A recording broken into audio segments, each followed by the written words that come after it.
जामशोरे जे समाजी अगवान रमज़ान राजड़ ते हमले ख़िलाफ़ राजड़ बिरादरी जी औरतुनि मर्दनि ऐं ॿारनि SSP जामशोरे जी ऑफिस आरो एहतजाज कंदे मुतालबो कयो आहे त रमज़ान राजड़ ते हमलो कंदड़नि ख़िलाफ़ कार्रवाई कई वञे।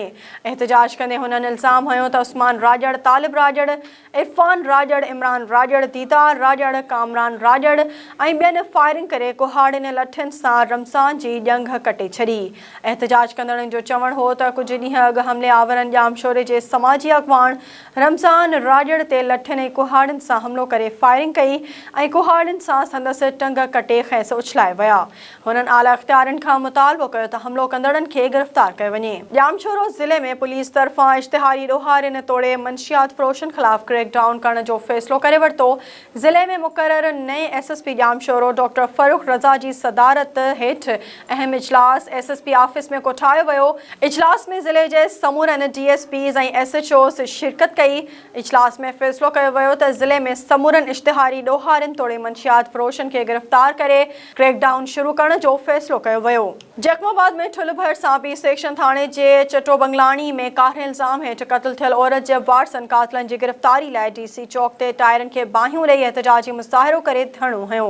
उन मौक़े ते मक़तूल औरत मिसमात आयशा बंगलाणी जे वालिद मेंगलोम बंगलाणी, शाह मोहम्मद बंगलाणी सिकंदर ऐं मोहम्मद हनीफ़ बंगलाणी जो चवणु हो त असांजी न्याणी सां मामे साईं बख़्श बंगलाणी नाहक कारहनि जो इल्ज़ाम मढ़े क़त्ल कयो आहे। पुलिस जवाबदार खे अञा ताईं गिरफ़्तार नाहे कयो।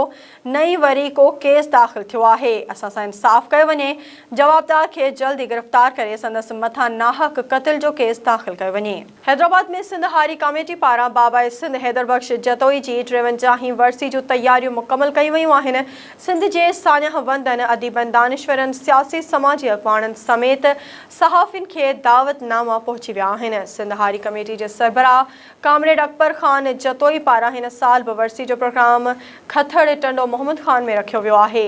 बाबा सिंध हैदर बख़्श जतोई जी 53 वरसी तक़रीब में संदसि मज़ार ते चादर चाढ़े क़ुरान ख़्वानी कराई वेंदी। वरसी जी तक़रीब खे पाकिस्तान जा नामवर हारी अगवान, पोरियत अगवान, अदीब, दानिश्वर, सियासी समाजी अगवान ख़िताब कंदा। उन सिलसिले में सिंध हारी कमेटी जे सरबराह कामरेड अकबर ख़ान जतोई चयो त वरसी तक़रीब जूं तयारियूं मुकमल थी चुकियूं आहिनि। सॼी सिंध जीअं लाड़काणो में बि 9 ऐं 10 क्लास जा इम्तिहान जारी आहिनि। लाड़काणो जे मुख़्तलिफ़ स्कूलनि में regional village team madam Najma Parveen, madam Sameena Soomro, madam Fahmida Abro team सां गॾिजी दौरो कयो ऐं इम्तिहाननि जो पिणु जाइज़ो वरितो।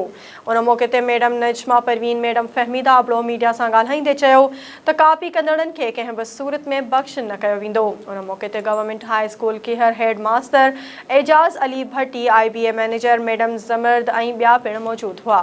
भेरा सिटी भरिसां ॻोठ ॾातो मंगियो में क़दीमी क़ब्रिस्तान दरगाह पीर कासिम शाह मां बासरनि तरफ़ां क़ीमती वणनि जी वाढी जो सिलसिलो जारी।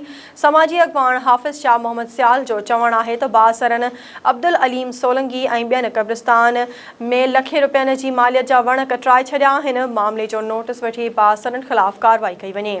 टंडो आदमशहर जे ख़ैर मोहम्मद ॻोठ में PP अगवान जानान ख़ान दुरानी पारां सियासी जरगो कोठायो वियो, जंहिंमें टंडो आदम जे वार्ड नंबर 1 ऐं 2 जे रहंदड़ मुख़्तलिफ़ बिरादरियुनि दुरानी पठान, कश्मीरी, बलोच, सैयद ऐं ॿियनि वॾे अंग में शिरकत कई। उन मौक़े ते PP अगवान जाना ख़ान दुरानी पंहिंजे फ़र्ज़ंद फ़िरोज़ ख़ान दुरानी खे जानशीन मुक़ररु करे छॾियो। जरगे में मौजूदु माण्हुनि फ़िरोज़ ख़ान सां यकजहतीअ जो इज़हार कयो ऐं संदनि साथ ॾियण जो ऐलान कयो।